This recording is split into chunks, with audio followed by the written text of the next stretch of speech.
Surprisingly enough, Google Docs does not create ADA compliant PDFs right out of the box. Like you can't just put all your information in, even if you have it formatted properly, even if you have it tagged and all the headings are right, you can't just go over to File and then ask it to download a PDF. It's not going to work. It's not going to be ADA compliant, which is really sad because I love Google Docs.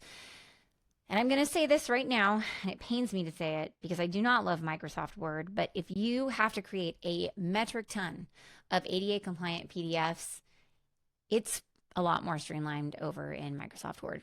I just said it. It's a lot more streamlined over there. So you might consider using Microsoft Word.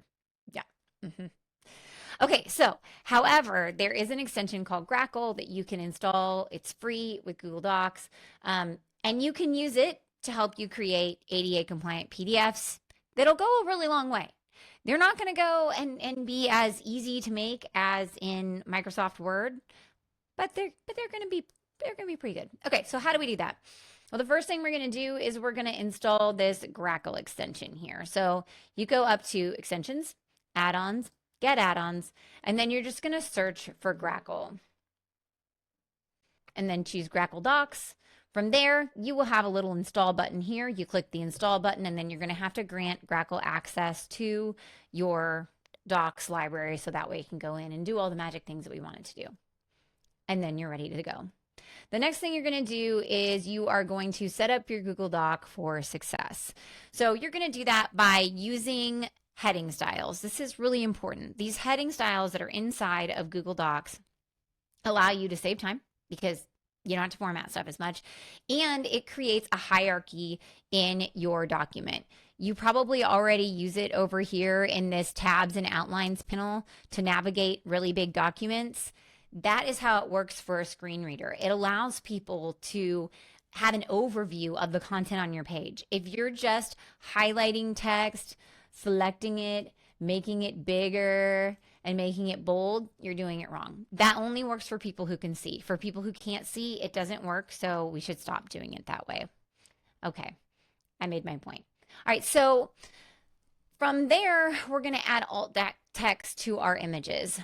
So to add alt text to your image, you're just going to select your image, right-click on it, and then click alt text. Now, this is one of the things that's really nice about Microsoft Word is that it automatically uses AI to generate alt tags for all your images. What? It's pretty cool. Anyway, so what you're going to do here is you're going to look at the picture that's inside of your document, and you're going to pretend like you're describing it to somebody who's blindfolded. And that is going to be your alt text right there. And then what you're not going to do is you're not going to leave it as stuff like DCIM _2345 image 1 picture of stuff. No, it has to have meaning. Now, not every image in your document needs to have an alt tag. Some of your images are just decorative, like it could be a border or like a pretty circle. Or it could just be a stock photo that really doesn't add value to the content. It just makes it pretty. And in that case, we will mark those images as artifacts later using Grackle before you export your PDF when you do your check.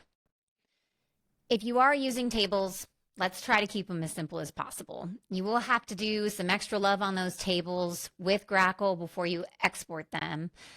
Try to avoid using tables for layouts, although if you have to do it, you will need to identify them as layout tables in Grackle.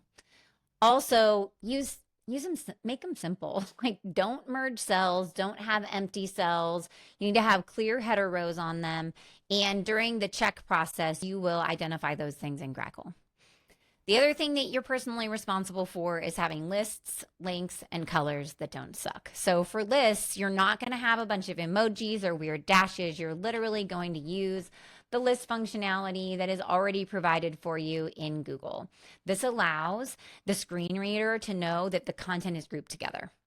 Yeah, so that way it goes through it correctly. And then for links, you're going to use descriptive text that makes sense even when it's out of context. So if I just tell you click here, you don't know what I'm talking about. And that's the way it feels when you're using a screen reader. So instead of just having to download the annual report PDF, click here, and then you link the words click here to the PDF. Don't do that. Instead, just link to the words download the annual report PDF. That is a great link because everyone knows where it's going and what it's doing. And last but not least, we want to stick to high contrast color combinations. So there isn't a way to natively know inside of Google Docs if you're making a huge color mistake. You can, however, use a service like WebAIM Contrast Checker and put the foreground color, so the color of your text, and the background color, the color of the background, into the checker, and then it will let you know if it's ADA compliant. It's actually kind of surprising how many colors don't pass. Like there's a lot of oranges that get real finicky and you would think, oh, well, this thing will pass. I can easily read it. But you can't read it. So you'll want to make sure to pick colors that are actually legible at the size that you need them to be. Most of the time, your PDFs are going to need to be WCAG AA compliant, okay?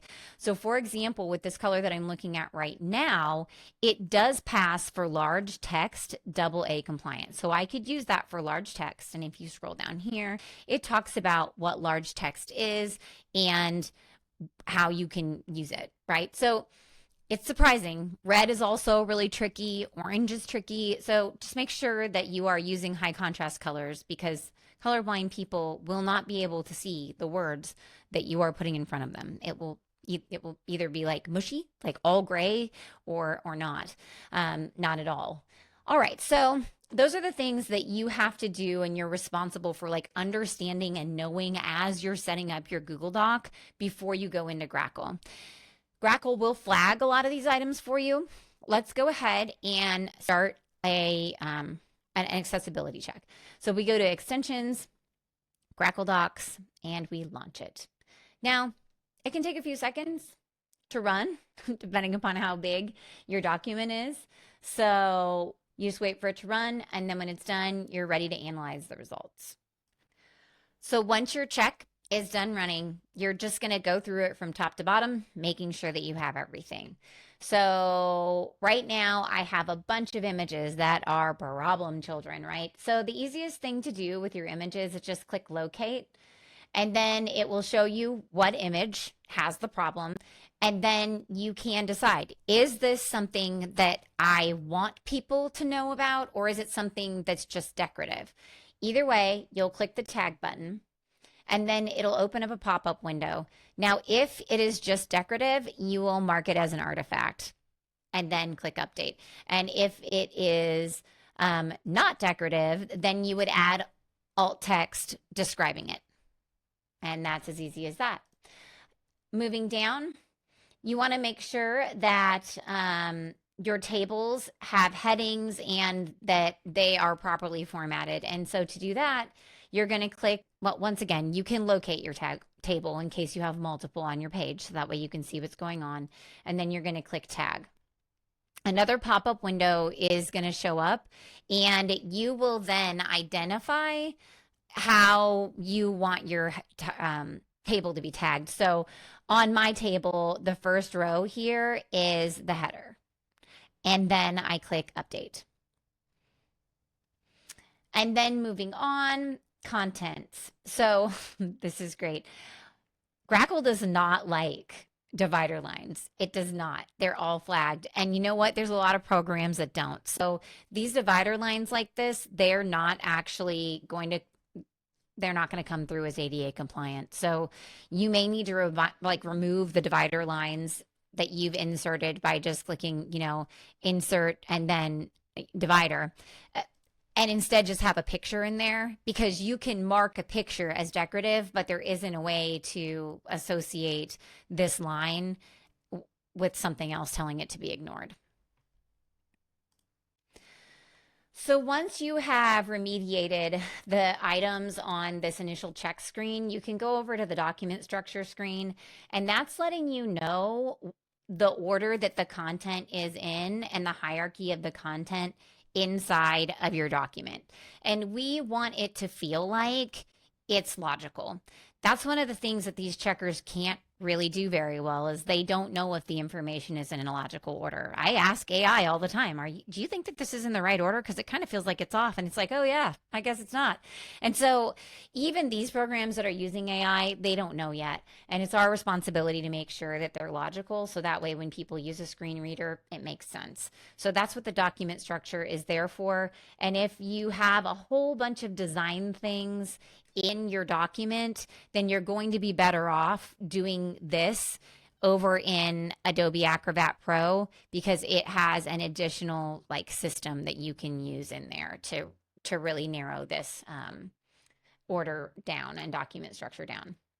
Okay, so once you're done, then you can click recheck and then it will recheck your document and hopefully you get the clear to export.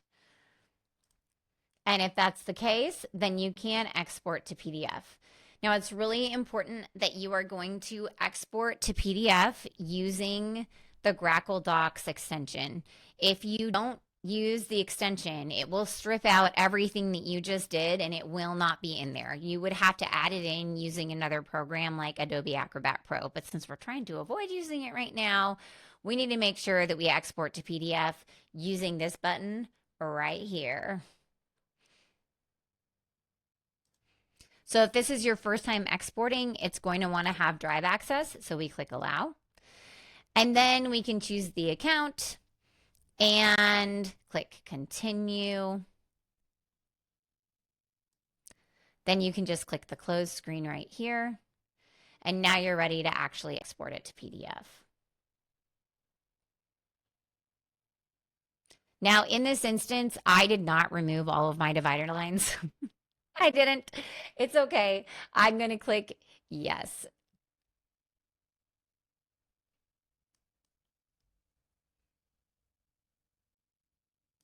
And once it's all done, it will tell you that your PDF has been generated and it's saved to Drive. And then you can go and download it or view it. In my instance, I'm going to download it because my next step is taking this PDF and either running it through the validation here in Adobe Acrobat Pro or going over into Pack and running it through the validator there to make sure that I caught everything. It's always nice to double check because if things like Adobe Acrobat Pro and this Pack program right here dig way deeper than Grackle Docs is going to do for you. And I mean, we want stuff to be compliant, right? So why not take the extra step? Now, if you've downloaded Pack and you want to do the additional validation, you would first need to unzip the file. And then once everything's extracted, you'll scroll down until you find the actual application in here. It's right here called Pack. And then it will launch the program. And from there, all you have to do is click Open Document. So you click Open Document, and we're going to open up the document that we just made, and we're going to run a compliant test on it.